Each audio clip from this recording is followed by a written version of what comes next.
وَيَرْزُقُهُ مِنْ حَيْثُ لَا يَحْتَسِبُ، وہ وہاں سے دیتا ہے جہاں سے بندے کو گمان بھی نہیں ہوتا۔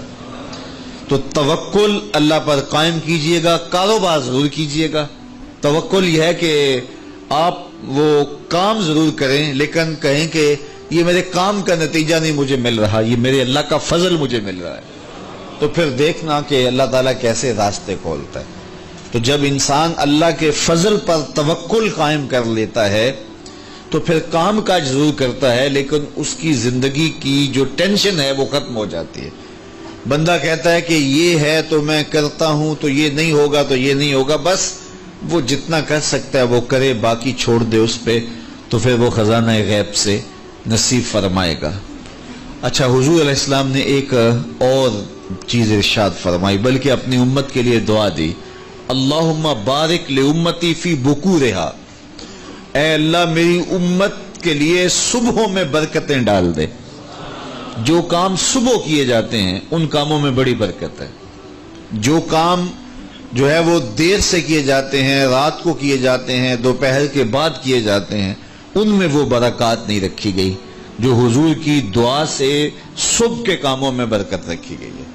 تو اس لیے آپ اپنے کام کاج میں جو ہے وہ صبح کو اس کا آغاز کیجئے، پھر دیکھنا کہ برکتوں کے قافلے کیسے اترتے ہیں، اس لیے کہ میرے حضور کی دعا کبھی مسترد نہیں ہوتی۔ اجابت کا صحرا، عنایت کا جوڑا، دلہن بن کے نکلی دعائے محمد صلی اللہ علیہ وسلم۔ اللہم بارک لامتی فی بکورہا، اے اللہ میری امت کی صبحوں میں برکتیں ڈال دے۔ تو جو کام صبح کے وقت کیے جاتے ہیں اس میں برکت رکھی گئی ہے۔ اگر آپ چاہتے ہیں کہ ہم آسودگی حاصل کریں تو پھر اپنے کاموں کا آغاز صبح سے کیجئے۔ اللہ اکبر، اس کی برکات آپ کو نصیب ہوگی۔ اور ایک اور بات ارشاد فرمایا کہ جو چاہتا ہے کہ اس کی عمر میں برکت ہو اور اس کے رزق میں برکت ہو، دو چیزیں جو چاہتا ہے، جو یہ چاہے کہ اس کے رزق میں اور اس کی عمر میں برکت ہو، اور یہ ہر بندہ چاہتا ہے، تو میرے حضور نے فرمایا کہ وہ اپنے رشتہ داروں کے ساتھ سلوک اچھا کرے، صلہ رحمی کرے۔ بعض اوقات ہوتا ہے کہ وہ رشتہ داروں کا رویہ اچھا نہیں ہوتا۔ میں آپ کو بتاؤں کہ سب سے بہتر صدقہ کون سا ہے؟ سب سے بہتر صدقہ وہ ہے جو ناراض مفلس رشتہ دار کو دیا جائے، سب سے افضل صدقہ، چونکہ اس میں نفس شامل نہیں ہوگا۔ بندہ کہے گا آپ شریکوں کو دیں، یہ پہلے ہمارے مخالف اور کھڑے ہو جائیں گے، لیکن وہ کسی وجہ سے وہ ہو مجبور گئے، مفلس ہو گئے۔ تو جو مفلس مجبور ناراض رشتہ داروں کو صدقہ دیا جائے، اس میں نفس درمیان میں کھڑا نہیں ہوتا، تو وہ صدقہ اللہ کو بڑا محبوب ہے اور وہ سیدھا سیدھا قبول ہوتا ہے۔ تو جو یہ چاہے کہ میری عمر زیادہ ہو اور میرے رزق میں برکتیں ہوں، تو میرے حضور نے ارشاد فرمایا کہ وہ کیا کرے، وہ اپنے رشتہ داروں کے ساتھ اچھا سلوک کرے۔ صلہ رحمی کی تلقین کی گئی، اس سے آسودگی بھی نصیب ہوتی ہے اور یہ ایک اچھے معاشرے کی تشکیل کی ضمانت بھی ہے، اور اس سے رزق اور عمر میں برکتیں بھی نصیب ہوتی ہیں۔ اچھے اور صالح رزق کے لیے میں نے کل بھی ایک روایت آپ کے سامنے پیش کی تھی، وہ بھی علماء نے لکھی کہ دو بھائی تھے، ایک کام کاج کرتا تھا، دوسرا حضور کے پاس بیٹھا رہتا تھا۔ تو اس نے آ کے شکایت کی کہ حضور یہ میرا بھائی ہے، یہ میرے ساتھ کوئی مدد نہیں کرتا، یہ آپ کے پاس ہی بیٹھا رہتا ہے۔ تو حضور نے فرمایا کہ شاید اللہ اس کے صدقے سے تجھے رزق دیتا ہو۔ تو جو دین کے لیے بھائی لگ جائیں، رشتہ داروں میں، اعزاء و اقربا میں، یا ویسے ہی طلباء کے لیے آپ اگر شامل ہو جائیں تو پھر وہ آپ کے کاروبار میں، رزق میں برکت کا سبب و ذریعہ ہو جائے گا۔ ایک اور چیز حضور نے فرمائی، حل تنصرون و ترزقون الا بدعفائکم، فرمایا تمہیں جو رزق دیا جاتا ہے اور بعض امور میں تمہاری مدد کی جاتی ہے، اور مشکل حالات ہوتے ہیں، حالات ٹال دیے جاتے ہیں، میرے حضور نے فرمایا تمہیں پتہ ہے وہ ایسا کیوں ہوتا ہے؟ حل تنصرون و ترزقون، تمہیں جو رزق بھی دیا جاتا ہے.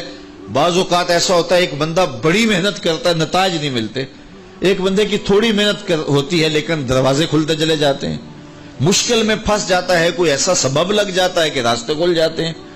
تو بندہ کہتا ہے کہ پتہ نہیں یہ کیا ہوا. تو حضور نے فرمایا کیا جانتے ہو حل تنصرون و ترزقون، تمہاری یہ جو مدد ہوئی اور تمہیں جو رزق کی کشادگی عطا کر دی گئی یہ کیوں ہوئی ہے پتہ ہے؟ الا بدعفائکم، کہا تم معاشرے کے جن کمزور لوگوں کی مدد کی ہے یہ ان کی دعاؤں کا نتیجہ ہے. اپاہج، کمزور، لاچار، اراملہ، یتامہ، مساکین. یار جب کوئی شخص کسی یتیم کی مدد کرتا ہے اور ان کے گھر میں چولہا جلتا ہے تو عرش کا رب کتنا راضی ہوتا ہے. جب کوئی دکھیے کے کام آتا ہے اور اس کی اعانت کرتا ہے تو پھر وہ راضی ہو جاتے ہیں. غریب پھنسے ہوئے ماں باپ، گھر بیٹی جوان ہو رہی ہے اور بڑھاپے کی طرف اس کا رخ ہو رہا ہے اور ان کے پاس ہمت نہیں ہے کہ ان بیٹی کو اٹھا سکیں، تو کوئی صاحب ثروت چپکے میں جا کے ان کی مدد کر دیتا ہے کہ تیری بیٹی میری بیٹی ہے اور اس کو تو نے گھر کی دہلیز سے اٹھانا ہے. تو پھر وہ ایک دم خوش ہو جاتا ہے اور آسودہ ہو کے اس کا انتظام کرتا ہے اس کی شادی کا. تو کوئی جانتا ہے کہ اس بوڑھے ماں باپ کے دل سے کتنی دعائیں نکلتی ہیں اور اس جو ہے وہ بیٹی کے دل سے کتنی تمنائیں اور کتنی جو ہے وہ نیک جذبات ان اشخاص کے لیے ہوتے ہیں جو ان کی مدد کے لیے کھڑے ہوئے. تو کوئی اس کا وزن ہے؟ کوئی وزن نہیں کر سکتا کہ اللہ تعالیٰ اس کی برکت کتنی عطا کرتا ہے. تو میرے حضور نے ارشاد فرمایا تمہیں جو رزق دیا جاتا ہے، مصائب سے تمہیں بچا لیا جاتا ہے، آتی آتی تکلیف ٹل جاتی ہے، تمہاری نصرت دشمن کے مقابلے میں ہوتی ہے، حاسدین کے مقابلے میں تم کھڑے ہو جاتے ہو. فرمایا تمہیں پتہ ہے یہ تمہیں کیوں ایسا ہوتا ہے؟ فرمایا الا بدعفائکم، جو تمہارے معاشرے کے کمزور لوگ ہیں جن کی تم نے مدد کی، فرمایا یہ ان کی دعاؤں کا نتیجہ ہوتا ہے. ان کے اٹھے ہوئے ہاتھ اللہ کبھی خالی نہیں موڑتا ہے. اس لیے لاچار لوگوں کی، دکھی لوگوں کی، بے بس اور بے آسرا لوگوں کی مدد کے لیے کھڑے ہو جایا کرو. وہ کسی نے کہا تھا کہ بڑوں کی بڑی بڑی خدمتوں سے وہ سکون نہیں ملتا جو چھوٹے چھوٹے لوگوں کی چھوٹی چھوٹی خدمتوں سے مل جاتا ہے. بڑوں کی بڑی خدمتیں بھی کریں تو وہ راضی نہیں ہوتے، لیکن چھوٹوں کی چھوٹی چھوٹی خدمتیں، یار غریب کو تو پیار سے کھڑا کر کے اس کے پشت پہ شفقت کا ہاتھ پھیر دیں تو وہ سارا دن خوشی سے گزار دیتا ہے کہ آج جو ہے وہ فلاں صاحب نے مجھے تکریم دی ہے، مجھے عزت دی ہے. تو میرے حضور نے فرمایا کہ تمہاری جو مدد ہوتی ہے اور رزق دیا جاتا ہے یہ تمہارے کمزوروں کی وجہ سے اللہ تعالیٰ تمہارے اوپر کرم فرماتا ہے. اچھا، ایک اور ذریعہ رزق کے اضافے کا حضرت عبداللہ ابن مسعود رضی اللہ تعالی عنہ کی مرویات سے. یہ حضرت عبداللہ ابن مسعود جلیل القدر صحابی ہیں. ان کے ہاں بیٹیاں ہی بیٹیاں تھیں. اچھا، جب ان کا آخری وقت آیا اور یہ بڑے سخت بیمار ہو گئے تو نزع کی سی کیفیت طاری ہو گئی، تو حضرت عثمان غنی رضی اللہ تعالیٰ عنہ ان کا حال پوچھنے آئے. تو جب حال پوچھا، بیٹھے، گفتگو ہوئی، واپس چلنے لگے تو حضرت عثمان غنی نے اشرفیوں کی 2 تھیلیاں نکال کے حضرت عبداللہ ابن مسعود کو پیش کی. تو انہوں نے کہا کہ مجھے تو اس کی ضرورت نہیں ہے، میں تو اس دنیا سے جا رہا ہوں، تو یہ مجھے کیوں دے رہے ہیں؟ تو حضرت عثمان نے کہا کہ یہ آپ کی بیٹیوں کے لیے، چونکہ آپ کی بیٹیاں ہی بیٹیاں ہیں تو یہ میں ان کے لیے پیش کر رہا ہوں. آپ کو تو واقعی ضرورت نہیں، دنیا سے جا رہے ہیں، تو یہ ان کے لیے ہے. تو حضرت عبداللہ ابن مسعود نے پھر تھیلیاں موڑتے ہوئے کہا کہ میری بیٹیوں کو اس کی ضرورت نہیں ہے، اس لیے کہ میرے حضور نے فرمایا تھا کہ جس کے پاس سورہ واقعہ ہو اس کو غربت تنگ نہیں کر سکتی. تو میری بیٹیاں رات کو سونے سے قبل 1 مرتبہ سورہ واقعہ ضرور پڑھتی ہیں، اس لیے تم میری بیٹیوں کے بارے پریشان نہیں ہونا. اللہ کے فضل سے انہیں غربت تنگ نہیں کرے گی، ان کے پاس سورہ واقعہ جو موجود ہے. تو یہ کسی ایسے ضرورت مند کو دو جس کے پاس سورہ واقعہ نہیں ہے. تو سورہ واقعہ کی تلاوت یقیناً رزق کی فراوانیاں اور رزق کی برکتیں حاصل کرنے کا ایک ذریعہ ہے، اور دروازے کھل جاتے ہیں اگر سورہ واقعہ کی تلاوت تسلسل کے ساتھ کی جائے۔ اس لیے اپنے معمولات میں سورہ واقعہ کو شامل کر لیجئے گا، اس کی برکات سے انشاءاللہ رزق کی فراوانیاں نصیب ہوتی ہیں۔ ایک اور ذریعہ رزق کا، اور یہ بہت آسان، شکا رجل الی رسول اللہ دیک المعیشۃ والفقر، حضرت سہل بن سعد الساعدی رضی اللہ تعالی عنہ کی مرویات سے ہے۔ ایک شخص حضور کی خدمت میں حاضر ہوا اور اس نے کہا میں کثیر العیال ہوں، ذرائع آمدن بہت تھوڑے ہیں، میرے لیے کچھ ارشاد فرمائیے۔ بچے زیادہ ہیں، ذرائع آمدنی تھوڑے ہیں، تو میں مفلوق الحال ہوں۔ تو اس نے اپنے فقر کا، اپنی غربت کا حضور کے سامنے قضیہ رکھا۔ شکا رجل الی رسول اللہ دیک المعیشۃ والفقر۔ آقا کریم نے اس کو جو وظیفہ بتایا وہ بالکل آسان ہے، آپ سب کو پہلے یاد ہے، لیکن اس پہ عمل کرنے شروع۔ قال اذا دخلت الدار فسلم علی، کہا جب گھر جائے تو گھر میں داخل ہونے لگے تو گھر والوں کو السلام علیکم کہہ دیا کرو۔ یہ وظیفہ شروع کر لو کہ جب بھی گھر جاؤ السلام علیکم۔ اس کے بعد ایک مرتبہ سورہ اخلاص پڑھ دیا کرو، قل هو اللہ احد۔ یہ وظیفہ فرمایا تم نے شروع کر دینا ہے، جب بھی گھر جاؤ السلام علیکم یہ کہہ کے داخل ہو، پھر اس کے بعد قل هو اللہ احد ایک مرتبہ سورہ اخلاص پڑھ دیا کرو۔ اور میرے آقا نے فرمایا کبھی ایسا ہو کہ تو گھر جائے، گھر موجود نہ ہو، اہل خانہ کہیں گئے ہوئے ہوں، تو فرمایا عمل نہیں چھوڑنا، فسلم علیہ، پھر تو مجھے سلام کہنا، پھر تو مجھے سلام کہہ دینا۔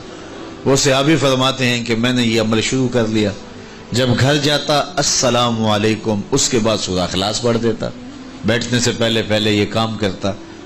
اور کبھی ایسا ہوتا میں گھر نہ جاتا، گھر والے گھر نہ ہوتے، پھر تو مجھے چائے چڑھ جاتا، پھر میں حضور کو سلام کہتا۔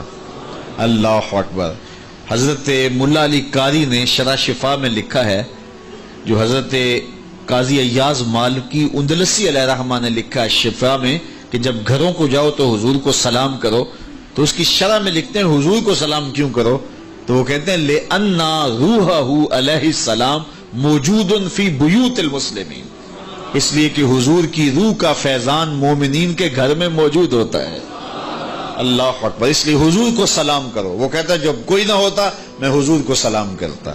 وہ اپنے نام لیواؤں کو تنہا چھوڑتے کب ہیں، جہاں ہم دم نہ ہو کوئی وہاں سرکار ہوتے ہیں۔ تو کہا اس کے بعد سورہ اخلاص پڑھ دیتا۔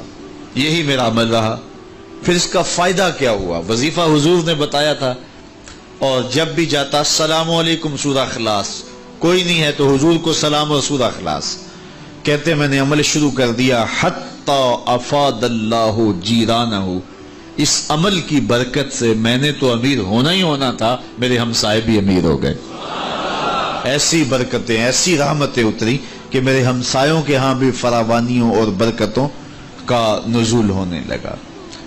اسی طرح رزق کی فراوانی کا ایک اور ذریعہ ہے، اور وہ یہ انفاق فی سبیل اللہ۔ جب اللہ کی راہ میں آپ خرچ کریں گے تو پھر اس سے رزق بڑھتا ہے، جبکہ ہماری عقل و خرد کے فیصلے یہ ہیں کہ مال میں سے کچھ نکالا جائے، تو ہمارا ریاضی اور حساب یہی کہتا ہے کہ کچھ کم ہوتا ہے، ہمارے کیلکولیٹر کا نتیجہ بھی یہی ہے، ہمارا اکاؤنٹنٹ بھی یہی کہتا ہے کہ اتنے نکال دو گے تو باقی اتنے بچیں گے۔